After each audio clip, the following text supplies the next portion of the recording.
नर्मदे हर। तो दोस्तों मैं जा रहा हूँ तबरा की ओर, जूना तबरा। और जूना का मतलब गुजराती में होता है पुराना। तो पुराना तबरा या तबरा जो भी बोलिए, वो यहाँ से 8.7 किलोमीटर दिखा रहा था, तो मुझे ठीक लगा। और वो उधर किनारे पर ही कनेक्ट हो रहा है रोड के बाद, और वहाँ पर कुछ ना कुछ होना चाहिए। या फिर एक बार वहाँ पहुँचूँगा, क्योंकि 3 बज चुके थे। तो 3 बजे के बाद 8.7 किलोमीटर में करीब 2.5 घंटा भी जोड़ लीजिएगा तो 5:30 बज रहा है, जो कि सूर्यास्त का टाइम है। तो वहाँ पर कुछ ना कुछ तो होगा ही, नहीं तो मंदिर होगा, तो फिर वहीं विश्राम किया जाएगा। बाकी आज मैं बड़ी दुविधा में था, क्योंकि निकेत जी आए तो वायर्ड हेड ये बाइक लाए, वो तो ठीक है। और इत्तेफाक देखिए, वो वही वायर्ड माइक लाए जो कि मेरे पास था। उन्होंने मुझे बताया नहीं था, उन्होंने भी फ्लिपकार्ट से मंगाया और लेकर आए। मैंने भी वही किया था, तो सेम कंपनी का निकला जो मेरा ख़राब हो गया है। बट देखिए क्या है, चलती हैं तो तनता है, बहुत सारी इशूज होती हैं तो ख़राब हो जाता है। तो लेकिन उसके रिव्यूज़ वगैरह अच्छे थे, वही देख के उन्होंने लिया, वही देख के मैंने लिया था। अब जब वो सामान लाए और जो है चिक्की थी और वो था खाने का, तो एक बड़ी दुविधा थी कि नहीं लो तो इतने भाव से लाए हैं तो अच्छा नहीं लगता है, और लो तो वो, और जब पैसे भी उन्होंने दिए तो मैंने काफ़ी मना भी किया। तो वो क्या है कि आपके चैलेंज को कम कर देते हैं। अब आप क्या करोगे? तो मैंने सोच के ये फैसला किया है कि जो उन्होंने 200 रुपये दिए हैं वो मैं अपने लिए यूज नहीं करूँगा, लेकिन उनने जो भाव से दिए हैं वो भी पूरा होना चाहिए। तो मैं उनका पुण्य है उसे मल्टीप्लाई कर दूंगा। और मल्टीप्लाई कैसे होगा कि वो 200 रुपये मैं यूज करूंगा, जब मेरी परिक्रमा पूरी हो जाएगी तो कन्या भोज में जो पैसे लगेंगे उसमें मैं 200 रुपये वो मिला दूंगा। तो उनका भी जो कार्य के लिए दिए हैं वो पूरा होगा, और मेरा भी जो कार्य है वो बाधित नहीं होगा। और ऐसे ही चिक्की जो है तो उसका भी मल्टीप्लाई कर दूंगा। उन्होंने दी है मेरे लिए, मैं अपने साथ और भक्तों को भी खिला दूंगा, तो मैया के प्रसाद के रूप में उसे बांट दूंगा। और मूर्ति होती हैं शाम को आज या कल, तो उनका उसमें भी मल्टीप्लाई हो जाएगा और मेरी भी दुविधा ख़त्म हो जाएगी। तो यही मैंने सोचा है। बाकी जो महंत जी ने मुझे धोती, अच्छा उसके बाद में महंत जी भी थे, जो उनसे भी थोड़ी आध्यात्म के विषय में वार्ता हुई। तो आध्यात्मिक विषय में वार्ता हुई, काफ़ी नॉलेज थी उन्हें, काफ़ी अच्छा लगा जिस तरीके से उन्होंने बात की। तो उन्होंने भी बाद में जानने के पहले मुझे एक धोती गिफ्ट कर दी। अब फिर से वही दुविधा कि महंत जी हैं और दे रहे हैं, बाल सन्यासी हैं वो बचपन से। अब आप मना करोगे तो भी ठीक नहीं है, और आप लेते हो तो भी आप क्या करोगे, आपको ज़रूरत नहीं है, फिर से वही दुविधा। तो वो मुझे रखना पड़ेगी अभी, जब तक कि कोई योग्य व्यक्ति नहीं मिल जाता मुझे जिससे कि मैं दान कर पाऊँ। तो यही मुझे उपयुक्त लग रहा है, तो मैं यही करूँगा। क्योंकि परिक्रमा का पहला नियम तो यही है कि जो चीज़ आपको बहुत ज़्यादा ज़रूरी नहीं हो वो नहीं रखो अपने साथ, और आगे चलते रहो।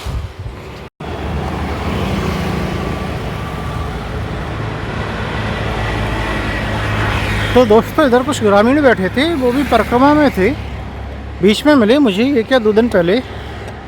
उसमें कुछ लोगों को थोड़ी परेशानी थी, और ये उन्हीं ग्रामीण में से थे जो बीच बीच में गाड़ी का उपयोग कर लेते थे। हालांकि मैं बोलता हूँ कि अच्छा नहीं ये वो, लेकिन आज जब उन्होंने बोला कि वो वापस जा रहे हैं ट्रेन पकड़ के, तो मुझे बुरा लगा कहीं ना कहीं कि अगर किसी की परिक्रमा पूरी नहीं होती है किसी कारण से भी, तो बुरा तो लगता है। तो उन्होंने बोला कि वो मंडप चले जाएंगे ट्रेन पकड़ के, और शायद फिर वहाँ से परिक्रमा आगे जारी करेंगे। तो ठीक है, किसी की पूरी ना हो तो भी अच्छा नहीं लगता है, तो कर लें, कैसे भी करना है, जैसी मैया कराएगी वैसी करना होती है। चलिए, तो दोस्तों ये रास्ता रोड पर ही चल रहा है, और ये भरूची है। तो भरूच के अंदर ही जाना है। और जूना तबरा जो है वो मैं उम्मीद कर रहा हूँ कि भरूच जब तक निकल जाएगा। और उसके पहले इधर पास में ही नीलकंठेश्वर मंदिर है, आश्रम है कुछ, वहाँ पर व्यवस्था है। मुझे लगता है शायद वही स्वामीनारायण का है इधर भी। तो बोल रहे थे व्यवस्था ठीक है, बट वो मैं नहीं रुकना चाहता। मैं थोड़ा शांति चाहता हूँ, खासकर ये इतना सिटी में चलने के बाद। तो मैं आगे ही जाऊँगा, वहाँ पर अगर मंदिर भी होगा तो मंदिर में रुकूँगा मैं।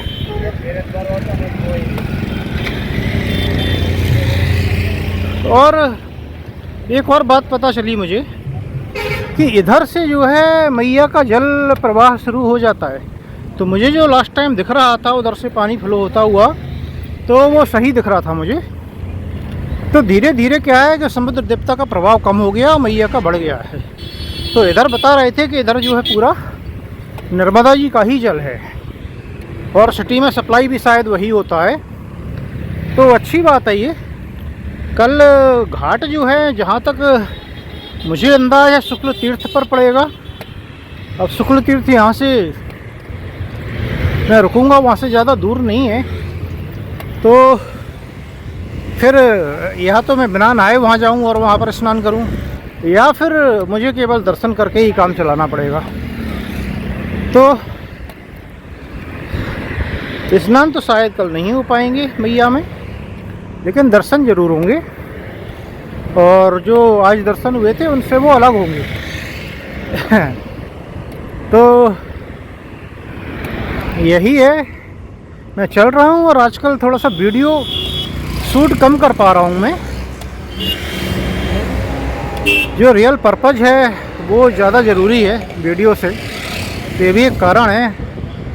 कई बार आत्मचिंतन के लिए आत्ममंथन भी करना पड़ता है, और रोड पर चलते हैं तो फिर इतना वैसे भी मन नहीं करता। आप क्या बात करोगे, रोड पर चलते हुए तो बातें ज़्यादा नहीं हो सकती है, अंदर से नहीं आती है। और धर्म जो है वो कहीं ना कहीं आत्मचिंतन के लिए वो भी ज़रूरी होता है। बाकी देखिए, आध्यात्म तो ऐसा है कि हर किसी की अलग परिभाषा होती है उसकी, सब अलग अलग डिफाइन करते हैं। तो भाई मेरे लिए तो जो बोलते हैं ना कि सब कुछ प्रकृति हो, प्रभु हो, सब, और ये जो कुछ भी बना है, चाहे हमारा शरीर हो, चाहे ये मिट्टी हो, चाहे रोड हो, सब कुछ एक ही पदार्थ का बना हुआ है। और बस प्रॉब्लम एक ही है कि हमारा जो एफएम रिसीवर है, जैसे हम एफएम चैनल ट्यून करते हैं अलग अलग गाने वगैरह सुनने के लिए, रेडियो मिर्ची, रेड एफएम और जो आता है, मुझे नहीं पता, मैंने तो बहुत सालों से सुने नहीं है। तो हमारा जो रिसीवर है तो नेचर की फ्रिक्वेंसी को मैच नहीं कर पा रही है, वो रिसीव नहीं कर पा रही है, क्योंकि हमारा रिसीवर ख़राब है, वो उसके लिए तैयार नहीं है। तो ये आत्म शुद्धि जो होती है और ये सारी चीज़ें होती हैं, वो आप रिसीवर सही कर रहे हैं अपना। एक बार आपका रिसीवर सही हो गया तो आपकी फ्रिक्वेंसी मैच हो जाएगी। आपकी फ्रिक्वेंसी मैच हो गई नेचर के साथ, तो बस वही है, और उसके आगे कुछ है ही नहीं। तो ये देखने का तरीका है सबका अपना अपना। मेरा ये तरीका है जो मैं देख रहा हूँ। चलिए धीरे धीरे आगे बढ़ते हैं। और सिटी का शोरगुल थोड़ा सा कम हुआ है, तो मुझे लग रहा है अभी भी लगभग 2.5 किलोमीटर तो और जाना है मुझे तबरा के लिए, तो तब तक शायद और कम हो जाएगा। मैली चादर ओढ़ के कैसे दौर तुम्हारी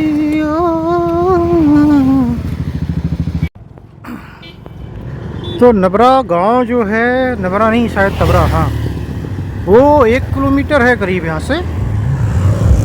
और गाड़ियाँ तो आपको दिखेंगी आती जाती, लेकिन थोड़ी सी चहल पहल कम हुई है, तो हम सिटी से बाहर आ गए हैं।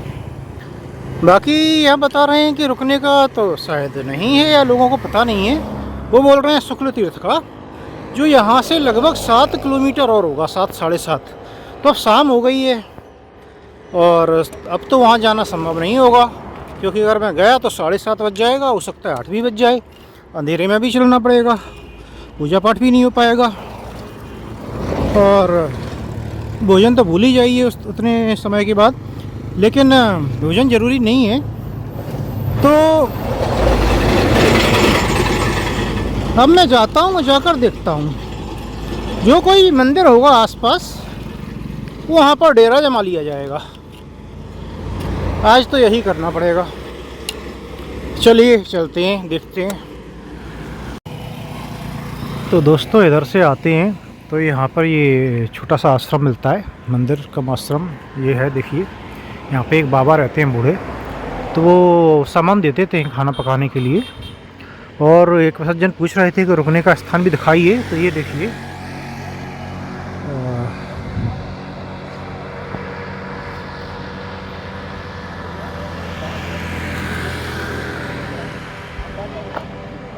तो वो मेरा सामान रखा है, वहाँ पर मैं सोऊंगा नीचे और ये चूल्हे पे भोजन पक रहा है। तो अभी तो मुझे लगता है कि ठीक है, सब समझ गए होंगे। चलिए आज का वीडियो यहीं पे समाप्त करेंगे। नर्मदे हर।